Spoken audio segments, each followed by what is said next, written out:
నానే నాస్తికించిన వెంకటేశ సమోదేవ నా భూతో నా భవిష్యత్తు. నా పేరు లక్ష్మీనారాయణ. ఆలయం ట్రస్ట్ బోర్డ్ చైర్మన్ని. ఈ ఆలయం ఈ సంవత్సరమే రజతోత్సవ వేడుకలు నిర్వహించుకున్నాము.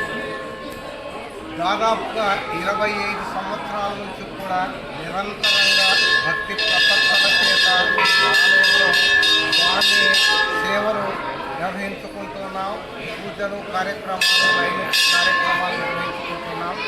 విశేషంగా ఈరోజు ఉత్తర ద్వార దర్శనము. ఇది ఈ ఆలయంలో ఉన్నటువంటి ప్రత్యేకమైనటువంటి సౌకర్యము. ఉత్తర ద్వార దర్శనము అన్నటువంటిది శ్రీ వెంకటేశ్వర స్వామి ఆలయంలో ఏర్పాటు చేయబడింది. గత 25 సంవత్సరాల నుంచి కూడా ఈ ముక్కోటి ఏకాదశి నాడు భక్తులు ప్రత్యేకంగా ఉత్తర ద్వారము నుండి ప్రవేశించి స్వామిని సందర్శించుకొని తూర్పు ద్వారము గుండా నిష్క్రమించడం అన్నటువంటిది జరుగుతుంది. కాబట్టి ఈ పవిత్ర దినాన స్వామి సందర్శనం, ఉత్తర ద్వార దర్శనం అన్నటువంటిది విశేషమైనటువంటి ప్రయోజనకరమైనటువంటిది, శుభప్రదమైనటువంటిది, ముక్తిదాయకమైనటువంటిది. కాబట్టి భక్తులందరూ కూడా వేలాది మంది విశేషంగా ఉదయం 4:30 గంటల నుండి ఆరంభమై రాత్రి వరకు కూడా నిరంతరంగా స్వామి సందర్శనం చేసుకోవటం అన్నటువంటిది ఈరోజు ప్రత్యేకత. భక్తులందరూ కూడా ఆ విధంగా తమ యొక్క సందర్శనాన్ని స్వామికి సమర్పించుకొని ముక్తిని పొందుతున్నారు. ఇది విశేషమైనటువంటి ముక్కోటి ఏకాదశి వైభవము. ఈ ఆలయంలో ఉన్నటువంటి ప్రత్యేకమైనటువంటి అంశంగా నేను తెలియజేస్తున్నాను.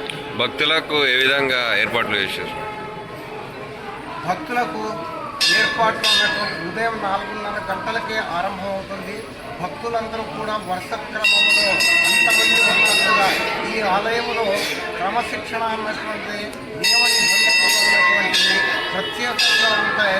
వెంకటేశ్వర స్వామి ఆలయంలో నియమ నిబంధనలు, నిబద్ధత, క్రమశిక్షణ ఇవన్నీ కూడా 100% అమలుపరచడం జరుగుతుంది. 4:30 గంటల నుంచే భక్తులు క్యూ లైన్లో పాటించి వారంతా కూడా విచ్చేసి తొక్కిసలాట లేకుండా స్వామిని సందర్శించుకొని తూర్పు ద్వారం నుండి వెళుతూ ఉన్నారు. వచ్చినటువంటి భక్తులకు ఈరోజు ముక్కోటి ఏకాదశి కాబట్టి కేవలం ప్రసాదం అన్నటువంటి ఫలము మాత్రమే, నారికేలం మాత్రం వారికి మనం అరటిపళ్ళు అన్నటువంటిది ప్రసాదంగా వితరణ చేస్తున్నాం. ప్రసాద స్వీకార అనంతరం తూర్పు ద్వారం గుండా నిష్క్రమించడం జరుగుతుంది. భక్తులందరికీ కూడా క్రమశిక్షణాబద్ధంగా రావడానికి కావాల్సినటువంటి ఏర్పాట్లు అన్నటువంటివి, నియమ నిబంధనలు అన్నటువంటివి, సూచనలు అన్నటువంటివి ప్రత్యేకంగా ధర్మకర్తల మండలి సభ్యులైనటువంటి వారు ఏర్పాటు చేశారు, సూచనలు చేస్తున్నారు. వాటినన్నింటినీ కూడా క్రమబద్ధీకరిస్తున్నారు. ఎక్కడ కూడా విసర్జన లేకుండా, ఇబ్బంది లేకుండా భక్తులందరూ కూడా స్వామి సందర్శనాన్ని చేసుకుంటున్నారు, ముక్తికి పాల్గొంటున్నారు. ఇది విశేషమైనటువంటి అంశంగా నేను వ్యక్తం చేస్తున్నాను, అభివ్యక్తీకరిస్తున్నాను. ఏకాదశి శుభాకాంక్షలు. ముక్కోటి ఏకాదశి దీన్నే ఉత్తర ద్వారంలో మనం దర్శనం చేసుకుంటాం. ఈ ఏకాదశిని పుత్రద ఏకాదశి అని కూడా అంటారు. ఈరోజు ఎవరైతే విష్ణు సహస్రనామాన్ని పఠించి ఉత్తర ద్వారం దర్శనం చేసుకుంటారో అన్ని కోరికలు నెరవేరుతాయని కూడా మన పురాణాన్ని ఘోషిస్తున్నాయి. ఎంతో పవిత్రమైనటువంటి సుదినం ఈరోజు పుత్రద ఏకాదశి కాబట్టి పిల్లలు కాని వారు కూడా ఈరోజు స్వామిని అర్చించినట్టయితే పిల్లలైతే అని శాస్త్రాలు ఘోషిస్తున్నాయి. కాబట్టి అందరూ కూడా ప్రతి ఒక్క హిందువులు కూడా ఇలాంటి ఉత్తర ద్వార దర్శనం చేసుకొని జన్మం తరించుకోవాలని కోరుకుంటున్నాను.